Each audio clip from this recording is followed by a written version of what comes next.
His name is Oliver Queen. For 5 years, he was stranded on an island with only one goal: to get off the island. Now he will have to fulfill his father's dying wish and use the list of names he left him to bring down those who are poisoning his city, Star City.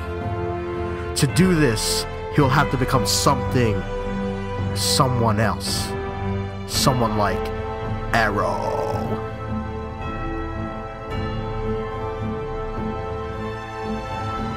Hey guys, what's going on? It's DJ here with my brother Jeremy. Hey guys, what's going on? Joined by our friend Kodiak.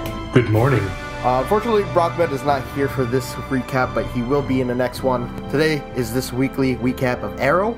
It's called Nanda, Parbat, and Bears, would you please give us the synopsis? This is actually going to be the last synopsis that we're going to be vocally telling over this commentary. We're actually going to be putting them in the description from now on, so you guys can read them. And we're just going to get straight into the talking, but we just want to round out this batch of videos with the same thing, because I have OCD. So, Bears, would you do the honors, please? I sure can. Today on ESN. ESN? Alright, Nisa tells her father that she's still a little bit angry that her justice has been served, finding out that Oliver's still alive after the whole brick situation. So, Roz says, meh, who cares? Basically. While that's happening, we got Oliver and Thea, who's training like mad hell, be ready for this Roz character to completely destroy their city. Anyway, people are still angry with Malcolm Merlin. Everyone want to kill him. Yeah, and you know, Dig is Dig to his friends, but John to Merlin. So Dig will express concern for Oliver due to the fact that, you know, he hasn't had time to rest or recover or even sleep properly, while Thea completely hung up on the fact that she actually killed Sarah. Doesn't know how to deal with it. So first she decides, tell Roy what could happen. So then she finds out Roy already knew. Roy tells her secret, or his secret, that he also killed somebody back when he was on Mirakuru back in season 2. But, you know, she says, that's not enough. I have to look at Laurel every day and his tortured soul. You made her sound like a gremlin. She's still struggling with that, doesn't know how to deal with it. And then we go over to Ray's, I don't know where he's holed up. Is that his apartment? Yeah, it's a really nice apartment. I just want to say right off the hop, I called it. I called that. He is holed up in his little dungeon making his suit. And he didn't even shower. Sorry, he didn't even shower for like a whole week. Yeah, he's been locked away for a week trying to make this suit work, but, you know, he's getting a little loopy right as Felicity comes in. She's gone over to Team Adam, apparently. Yeah. And right before he goes and does something stupid, you know, she tells him, you need some rest, dude, and maybe a shower, because it smells. But, you know, we go back to Laurel, who is still hung up on the fact that her dad now hates her for lying to him. I mean, I don't blame him, but he's kind of acting like a little bit of a dick. Oh, Thea struggles with the truth, you know, keeping it from Laurel. She finally decides, you know, maybe it's time to tell Laurel what happened, which she does. And much to my surprise, and I'm pretty sure everybody else, Laurel brushes it off. Yeah, I thought she was gonna, like, maybe start yelling at her. I didn't think she was gonna, like, hurt her. I thought I maybe expected a slap and maybe something like that, but didn't I expected a little bit of anger, some form of anger, just anything. Yell at her, scream at her. Yeah. No, she immediately went to Merlin, because Merlin things. Poor Merlin, he's just hated. Well, so you love to hate him. Yeah, apparently everybody loves to hate Merlin. So Laurel now finds out the truth, and she's just as pissed. She goes to Oliver, you know, asks him, will we find the killer? And Oliver straight-faced lies to her, which just makes her even more angry. So now everybody's running out of motion now, and Thea makes a deal with the League of Assassins to turn over Malcolm Merlin as the killer of Sarah. Jesus, that was very Yoda. Turn him over, they did.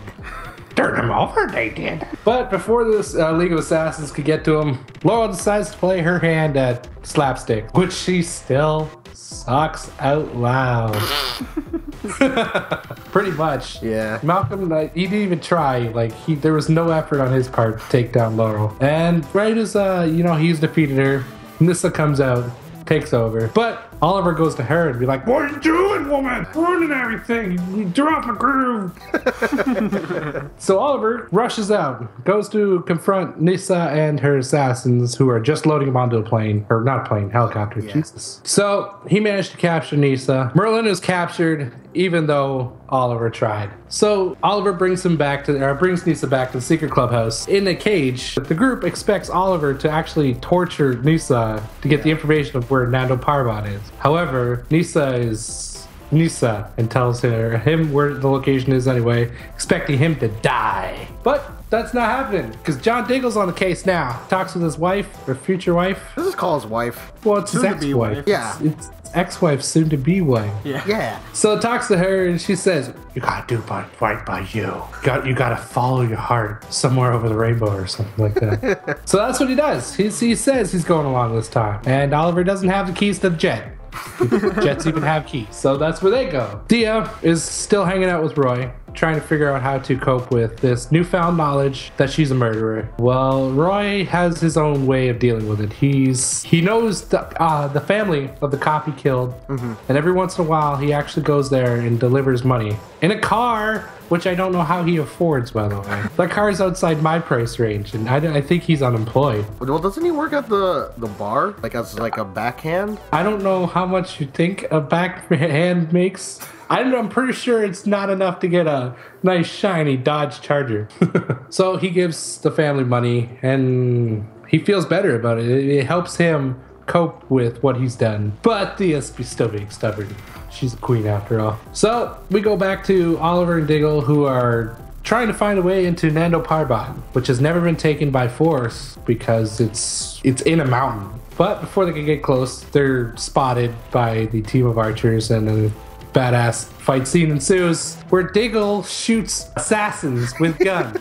Well, I gotta say, I was under the belief that these assassins were like handpicked by Ross himself, like trained to be the best of the best killers, and you get taken out by a 5.56. One of them. I think this a League of Assassins is being oversold. So they managed to sneak in and find Malcolm Merlin. But wait, it's a trap. Da da da. Boom, boom, boom. Cut the commercial break. We come back and we see Ray Palmer, who is trying to access his systems, but has now been locked out by Felicity. Felicity gives him an ultimatum. You keep trying, it'll take you about 6 hours to crack the encryption she put on. Or you just simply take a 5-hour nap. Ray goes with the latter and gets a slave, comes out all refreshed, looking all shiny, and with a fantastic body, I might add. Yeah. Felicity I don't know what her problem is. She just can't handle the man pecs. As soon as she sees a shirtless guy, it's over for her. She just over. Did it! Yeah! Yep. Felicity just hops right on that, and it's about chicken meow meow sideways monster bash. I can show you the world. But we go back to Oliver, who is trapped with Diggle. Malcolm Merlin is now nowhere to be found. And they have their man-to-man last moment talk where Diggle asks Oliver to be the best man at his wedding, which I thought was kind of awesome. I tweeted Broman. It got tweeted out by Arrow themselves. Hashtag Broman. But right as that happens, they got called on to go in front of Ross. First thing Oliver does is say, spare Diggle's life. He didn't really have a part of this. It's all me. I will beg if I have to. The only time I've heard Oliver say the word beg. Ross had other plans. I respect your courage. You showed great fortitude. I want you to be the next Damon Head. Now, right there, that was the sound of everybody's head exploding. Yeah, that was I'm pretty awesome. sure, even the look on Oliver's face. I didn't see it. I was too busy screaming at my TV. But, I'm pretty sure he was just as confused as everybody else. Meanwhile, we go back to Team Ray, which is Felicity and Ray sleeping in undercover PG. Ray just writes down some epic formula that he could only find in Felicity's lady parts. And and for some reason the Atom suit now works. We get the nice sweet view of it, and we get to see him take off into the skies. You look like Iron Man flying off. That was dope. For real. Except the face mask thing was kind of weird. Yeah, because you could actually see him. Meanwhile, in the flashbacks, we got Oliver, who has just been debriefed by General Iroh. Yeah, just keep his name that way.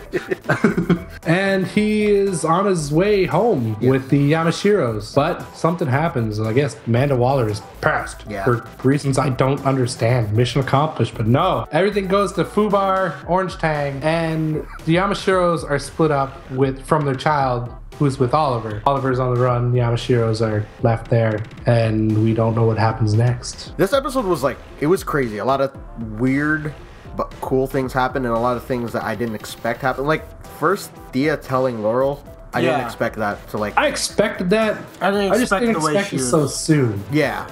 I didn't expect the way she was going to react to Thea telling her. But I guess that's, like, that's what sets her apart from her brother. Like, in my mind, I think Oliver should approach things like that, but I understand why he's well, secretive. He even explained. Yeah. Because, it's like to protect everybody else, but sometimes it ends up hurting people more. But I guess that's every DC hero's, like, vice. Is like, I'm going to hide the truth because I think I'm protecting somebody, but then they end up getting more hurt later on. Or someone else gets hurt because of him hiding that. So what are your guys' favorite parts in this? The suit? That was one of my favorite parts. One of my favorite parts. Hands down, Raz asking Oliver to be the next demon head. Yeah. That was very surprising. Very surprising. I was Lil Johnning at my TV.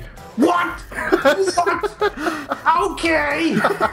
Dude, I thought he was gonna, like, torture them. I was actually really scared for Diggle. I knew that Oliver would have somehow been able to get out of it. Yeah. I was just more scared of what they were gonna do to Diggle. Yeah. I guess. I could care less what they do to Merlin at this point, but what else do you guys like? I like when Roy opened up to Thea and showed her the family that he was helping. Yeah. I just know what he's been doing with his extra time. Yeah. But that does... Getting the extra money. I don't get it. Dude, I don't know. Maybe he's getting tips, or maybe he's pickpocketing from everyone in the club. I don't know. Something. Maybe he's selling stuff illegally. I have no idea. Where does he even live? So where does anybody live? Who knows? Exactly. So what did you guys dislike, if there was anything to really dislike about this episode? Laurel. Yeah. My God, she is such a... Yeah. Is she this series Iris? Yeah, that's what I was about to say. She really is. She is such a pain, man. Holy. Yeah. Somebody needs to just backhand her. Like, tell her stop. I mean, Merlin did. Ruining everything. Merlin did that and beat her to the ground. But, yeah, I mean... Yeah, I agree with that. And she's very confused. And she's actually making everything harder to, like, deal with. Because she's yelling at Oliver, and she's not agreeing with his choices, and then, I don't know. I want to side with her on some things, but at the same time, I do feel like she's being a detriment to everybody. I can't side with her on any... I'm pissed at you and I don't love you anymore because you're trying to save your sister no matter what. Fuck, get out of here, woman. Now, the question is, what do you think is going to happen during this time there in Nanda Parbat? See, I don't know what happens, like, for the demon head, like, if he has to stay there or if he has to take up some form of vow of secrecy or whatever. But I think it'd be pretty freaking cool if Oliver is just king of the assassins. Do you think that... Okay, can I explain this, like, how Batman... Well, like, I'm just gonna explain how I saw it through the game Arkham City. Basically, like, Ra's al Ghul wanted Batman to become the demon head as well. So it's kind of like the same scenario. And in order for him to do that, he had to drink demon blood and, like, do these challenges or whatever. I'm just... curious as to see, maybe they might do that for Oliver, but how they're going to carry it out, and are we going to see the Pit of Lazarus? Brockman said Pit of Lazarus might be next time, so... Dude, that's what everyone's looking for. I was just thinking at the beginning of that episode, I'm like, if he's bathing in the Pit of Lazarus, that's a small-ass Pit of Lazarus, because it was like the size of like a hot tub that he was in, but I think it's supposed to be like glowing green, so that would be really cool. But if that's the case, like, do you think they might stretch it out a few episodes before they come back, like, from Nanda Parbat, and then they're gonna have, like, Ray kind of doing his stuff in the city? I would like to say yes. However, with the reputation of the show so far and what I've seen, I think it will all happen in the next episode. Do you think Ray's gonna, like, find out about Team Arrow? I mean, I think they might clash. I think they might, like, during some random patrol or something, the Arrow runs into Adam at the same time. Like, they're trying to take down the same guy. Maybe they have different methods and they start an epic brawl. I'm a little upset that... I mean, we got to see him fly, but I just want to see what else he can do in the suit. Yeah. Like, what else does it do, like, other than take to the skies? Like, I want to see him shrink, but I know they're going to bring that on later, and I just hit the microphone, I'm sorry. But yeah, so what do you think's gonna happen to Thea? Right, because she was at the cage with Nisa, and she was all like, I killed Sarah. Take your revenge. Give her a sword, man. I had a problem with that because she kind of like negated the reason why her brother went there in the first place is to save her. I mean, emotionally, but what's he gonna do when he finds her like dead? If that does happen, I don't think Nisa's gonna kill her though. No, it's not even, like, she knew Oliver was going to Nanda Parbat this time. So her doing what she did is just a complete slap in the face to Oliver's life. There we go. I think Nisa will see how tortured Thea is over what happened and realize she wasn't in control of her actions and not actually kill her. That'd be so devastating. Because the good thing that the show's not like this. Like, they kind of build up to something sad happening. Like, there's other shows where they just totally kill off your favorite characters. I ain't gonna name names, Walking Dead, but yeah, I don't think they're gonna do that on this show. I was actually. Oh no! You think everyone's life is gonna be spared? I don't know. For some reason, I don't know why, but I thought that something was gonna happen to Diggle. Yeah. Maybe that's how Oliver becomes Demon Head. We got Raz who asked him, and then Oliver's like, "Why not? Sure, let's do it." And then Raz wheels out Malcolm Merlin and tells him, "All right, your first task on your way to be Demon Head is to kill Malcolm Merlin." Yeah, but then what happens to Diggle? Does he have to kill Diggle too? Nah, Diggle's cool, yo. Yeah. He's Diggle. Nah, he dig. So what do you rate this episode? 9.5. I'd give it a 9. Yeah. Wait, you said 9.5? Yeah, you said 9 point. That's Yeah, the I highest actually rating. enjoyed this more than the Flash one. I gotta say. Yes. Oh my God. We're friends. And ow, that hurt my heart, but it's okay. No, the Flash one was good, but I like this. I'm more of an Arrow fan than Flash. I got you, yeah. I So respect this your one opinion. got to me more. But you rated last week's episode of The Flash a 10, so would you rate this a 10.5? Oh, that's right. Oh, you can't take it back. No, take it back. No, take it back. You said it. I rated a 9.5 as well. Any last words? Faux show. Hashtag Broman. Hashtag Broman, you guys. So, thank you guys for joining us. Thank you guys for watching. Please be sure to leave a like if you enjoyed. Comment your thoughts down below. Go subscribe to Bears, this awesome channel. And we'll see you guys on the next one. Bye. Bye.